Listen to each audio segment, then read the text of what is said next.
Բարև ձեզ, Ստեփան Գրիգորյան YouTube-յան ալիքի մասնակիցներ, ողջունում եմ ձեզ բոլորիդ։ Այսօր դեկտեմբերի 8-ն է, մենք շարունակում ենք մեր աշխատանքը, այսօր էլ շատ ու շատ բաներ մենք ունենք քննարկելու, Նիկոլ Փաշինյան Գարեգին II այս հակադրության հետ կապված բևեռացումը ուժեղանում է, Նիկոլ Փաշինյանը հանդես եկավ մի նախաձեռնությամբ, որի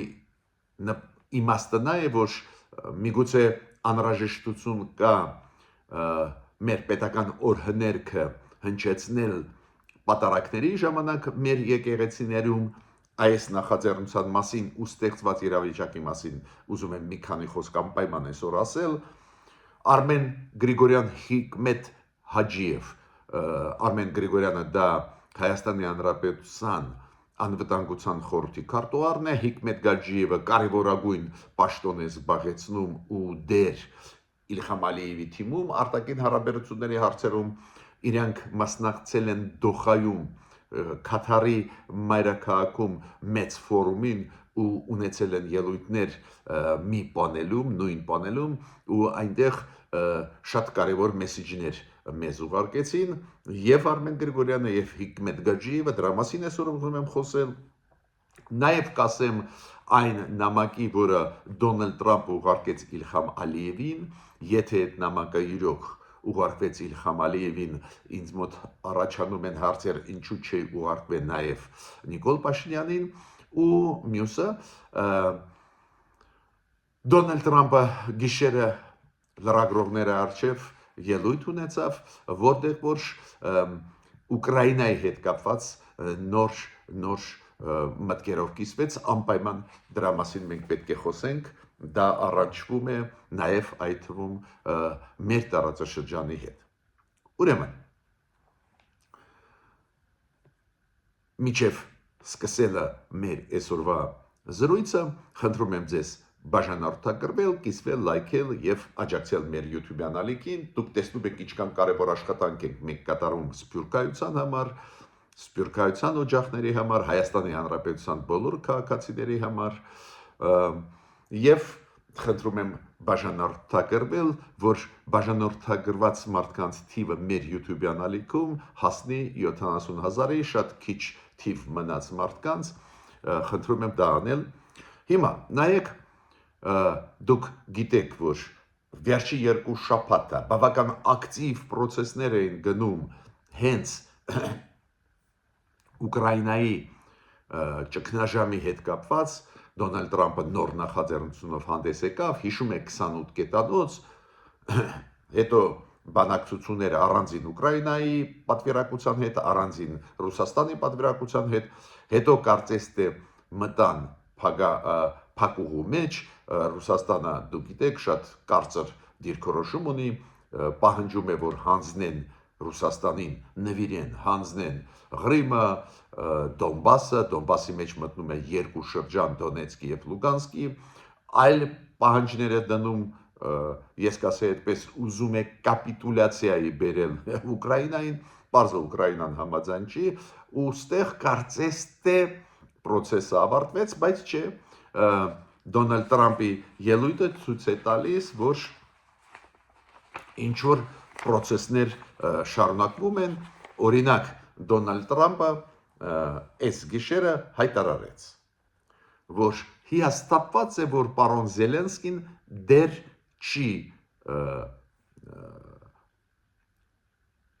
չուսումնասիրեց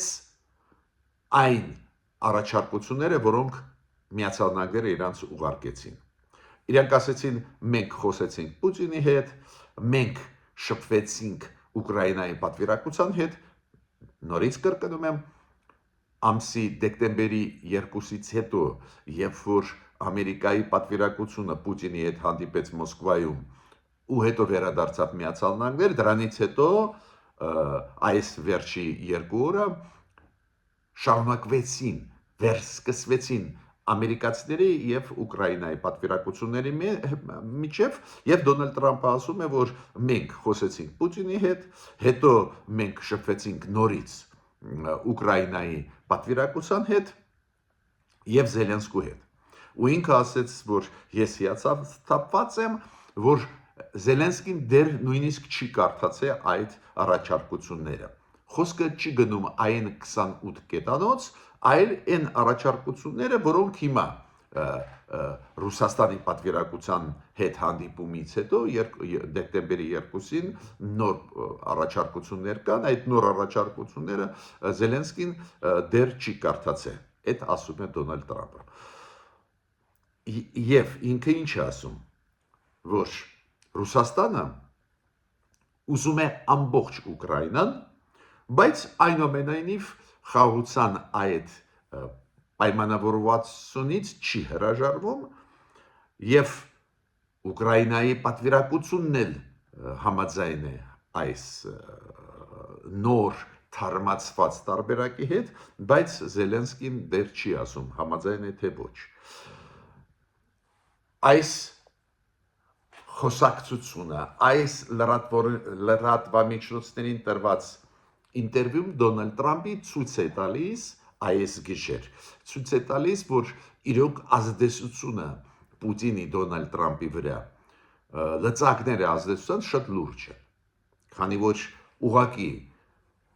դեկտեմբերի 2-ից հետո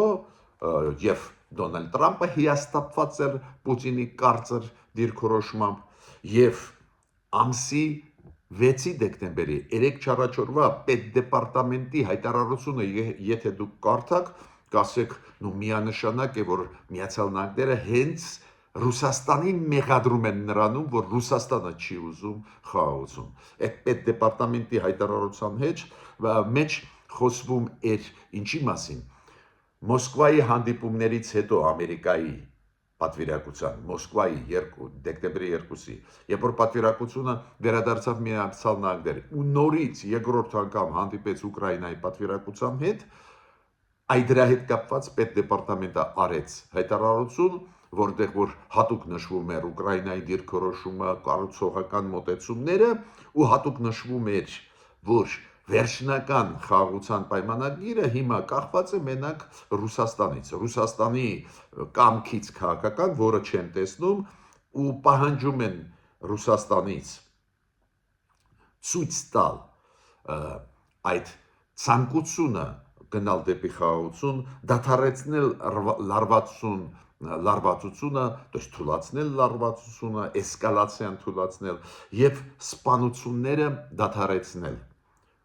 Այդ սպանության քայլերը, որոնք արվում են, սպանությունները պետք է դադարեցվեն։ Կարծես թե դու միանշանակ այստեղ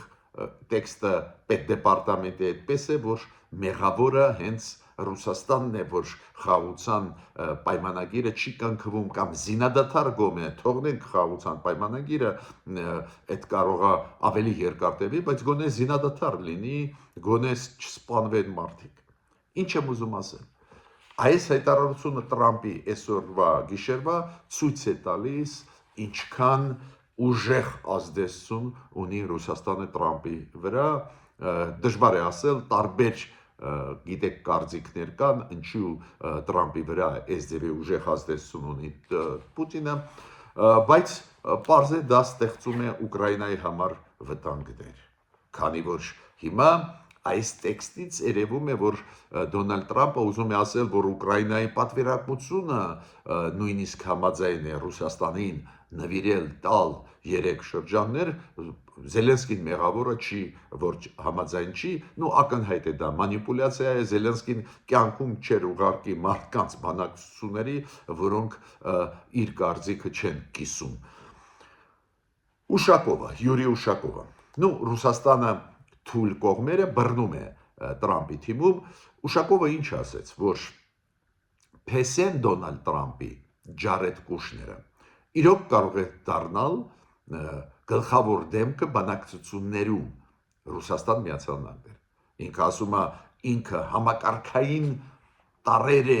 մցրել այդ բանակցային process-ից։ Ինքը ասում է, բանակցում էին Ամերիկայի կողմից Ստիվ Ուիտկոֆը եւ Ջարեդ Կուշները, Ստիվ Ուիտկոֆը շատ հաճելի դեմք է, մարդ է, հաջողով մենք քննարկում ենք, բայց Ջարեդ Կուշները համակարգային մտածելակերպ ունեցող մարդ է,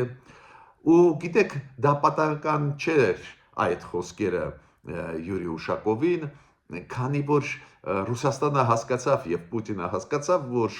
Դոնալդ Տրամպը սիրում են, երբ որ իրան սիրաշահում են, բարի խոսքեր են ասում, սիրում է, երբ որ սիրաշահում են իր փեսուն, ու դա աշխատում է, փորձը ցույց է տալիս։ Ավելին Յուրի Ուշակովը ասաց, որ Պուտինին դուր է գալիս Ջարեդ Կուշները։ Ակնհայտ մանիպուլատիվ խոսքեր սիրաշահել Դոնալդ Տրամպին։ Ես պնդում եմ, որ դա ազդում է, քանի որ տեսակ կարծես թե ավարտվեց այս փուլը հույսերի, որ զինադադար կլինի։ Կարծես թե ավարտվեցին, Պուտինը կոշտ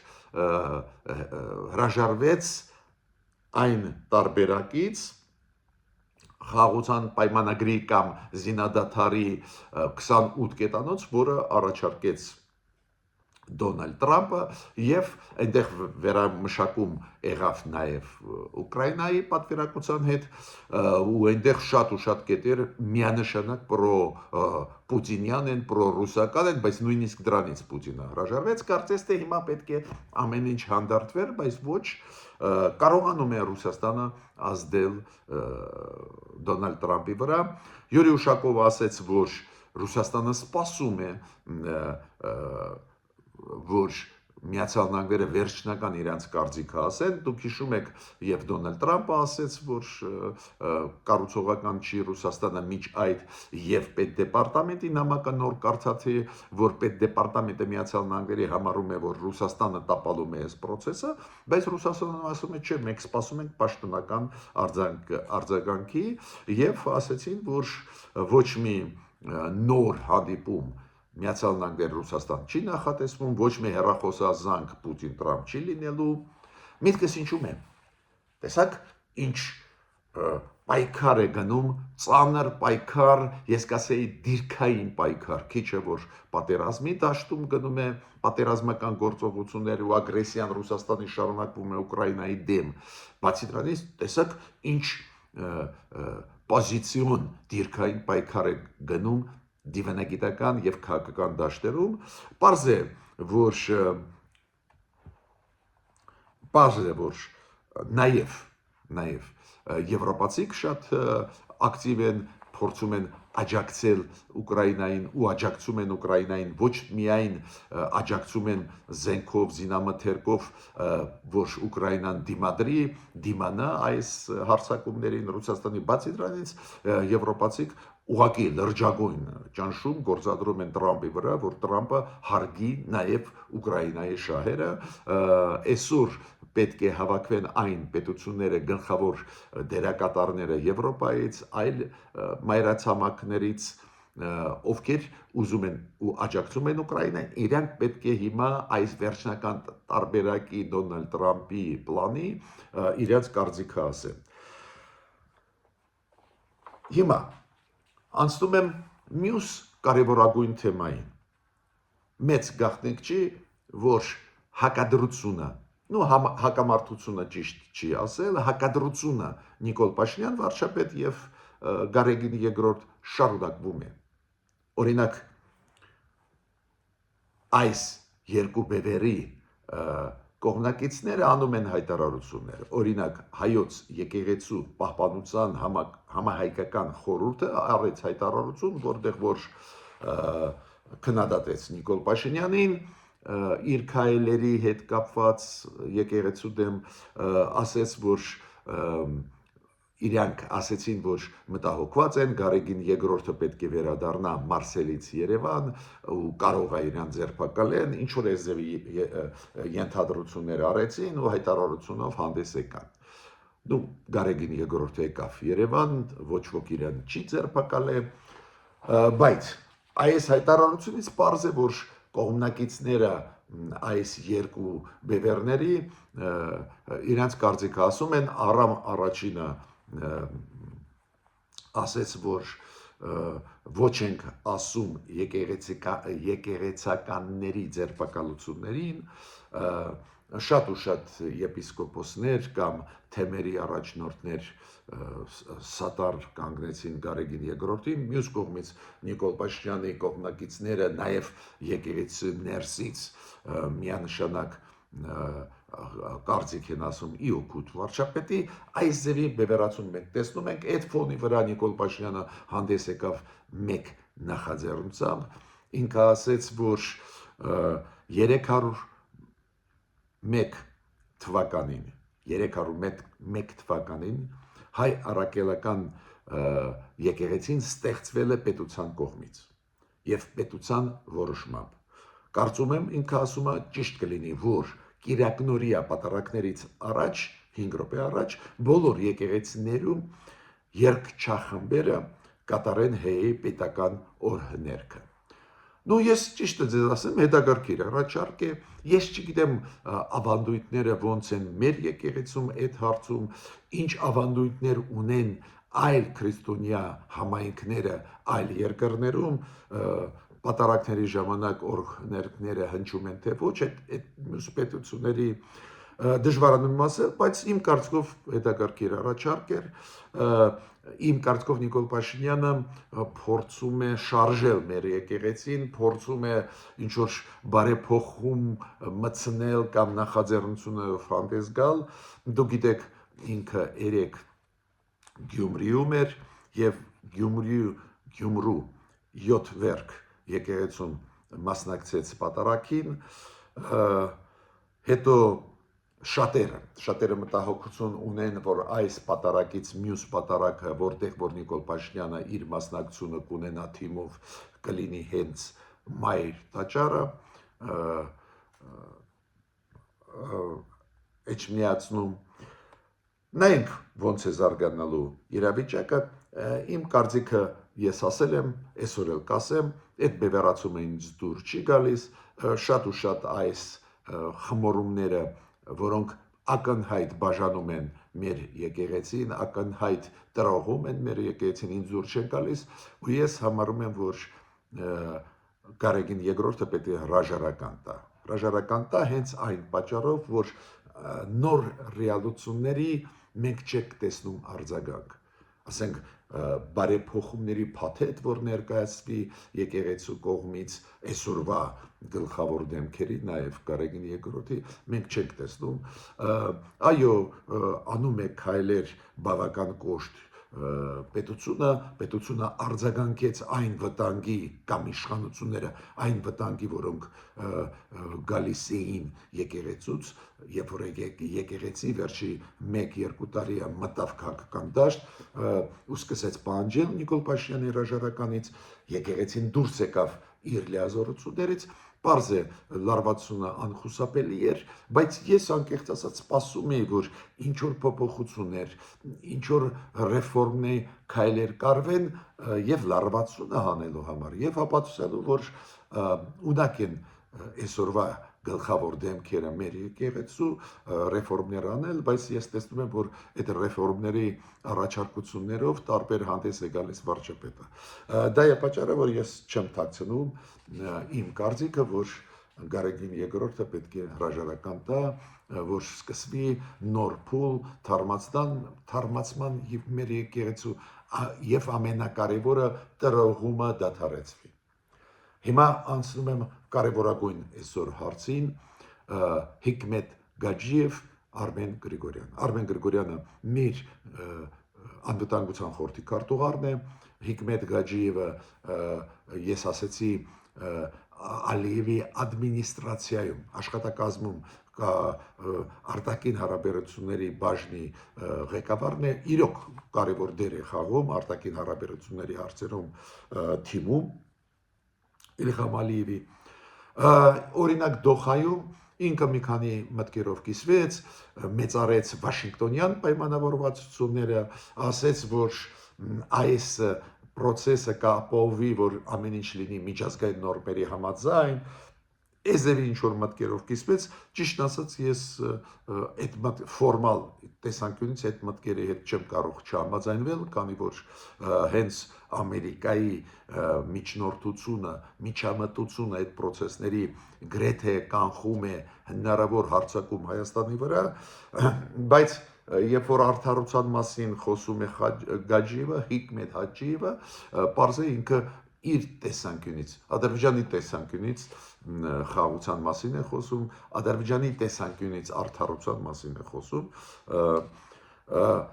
բայց փաստը մնում է փաստ, իր ելույթը չէր պարունակում այդպես ակնհայտ ագրեսիվ տարեր մեր դեմ ուղղված, բայց պարունակում էր տարեր, որով ադրբեջանական կողմը փորձում է ցույց տալ, որ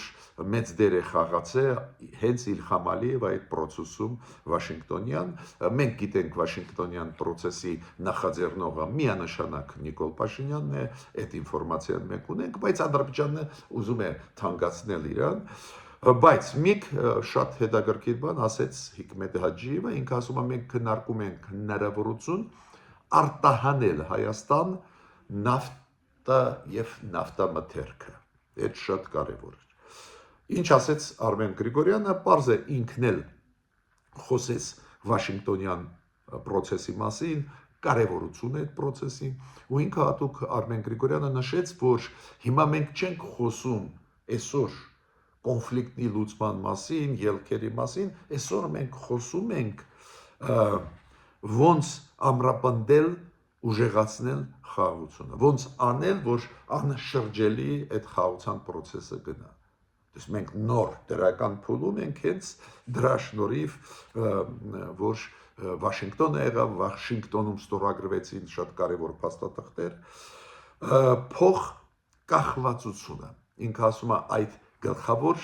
ուղղությունն է մեր քաղաքական, տնտեսական փող կախվածություն ուժեղացնել։ Ну, դու գիտեք այդ հայտնի բան է, կարևոր բան է, ճիշտ է ասում Արմեն Գրիգորյանը, որ եթե կախվածությունը տնտեսական ուժեղ է պետությունների միջև, քիչ հավանական է, որ իրանք կկռվեն, կպատերազմեն։ Բացի դրանից Արմեն Գրիգորյանը, ну, ես կասեի այդպես կորեկտ, բավական հստակ ասեց, որ այդ միջանցք բառը մեզ համար անընդունելի է, քանի որ Հիկմետ Գաջիևը նույնիսկ չօգտագործելով այդպես կոչված Զանգեզուրի միջանցք տերմինը ինքը չօգտագործել, բայց ասում էր կորիդոր միջանցք, Արմեն Գրիգորյանը նշեց, որ մեզ համար դա անընդունելի տերմին է, մենք օգտագործում ենք տրիփ ծրագիր, Թրամփի ուղու ծրագիր անվանումը։ Նաև Արմեն Գրիգորյանը խոսեց դրա մասին, որ քաղաքացիական հասարակությունը հիմա ներգրավում է այդ process-ի մեջ, ինչը շատ կարևոր է, որ վստահությունը ձեռք բերվի հասարակությունների միջև, ուրեմն ստեղ Դոհայում բարեբախտաբար չկային մեսեջներ, որոնք ասենք մեզ մոտ մեծ դժգոհություն առաջացնեին, Ադրբեջանի կողմից չկային այդ մտահոգություններ մեծ։ Բայց ես այսօր նաև ուզում եմ ասել մեկ նամակի մասին, որը Դոնալդ Տրամփը գրեց Իլհամ Ալիևին։ Ադրբեջանի ԶԼՄ-ներում դա հայտնվեց այդ նամակը, Դոնալդ Տրամփը շնորհակալություն հայտնում էր Ալիևին եւ ասեց, որ ձեզ է շնորհակալ, նաև ձեր եւ Նիկոլ Փաշինյանի համատեղ նամակի համար շնորհակալ եմ, որ դուք առաջադրեցիք ինձ, որ ես ստանամ Նոբելյան մրցանակ։ Ինքը ասում է դա ինձ ոգևորում է շարունակել աշխատել, աջակցել ձեզ խաղաղության հասնել։ Ես ճիշտը ձեզ ասեմ, եթե այդ նամակը համապատասխանում է իրականության, շատ բնական է, որ Դոնալդ Տրամփը գնահատեց, որ Նիկոլ Փաշինյանը եւ Իլհամ Ալիևը նախաձեռնությամբ հանդես եկան, որ իրան Նոբելյան կոմիտեն շնորհի Նոբելյան մրցանակ, քանի որ իրոք մեծ դեր խաղաց Վաշինգտոնյան process-ը օգոստոսի 8-ի մեր պետությունների Հայաստանի Ադրբեջանի միջև, որ գրեթե բացառվի պատերազմական ուժային ինչ-որ լուծումներ հարցերի,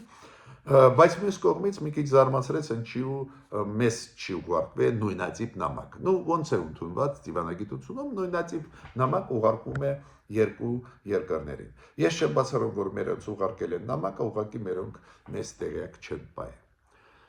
Ես ավարտեցի իմ ելույթը, միջ նոր հանդիպումներ։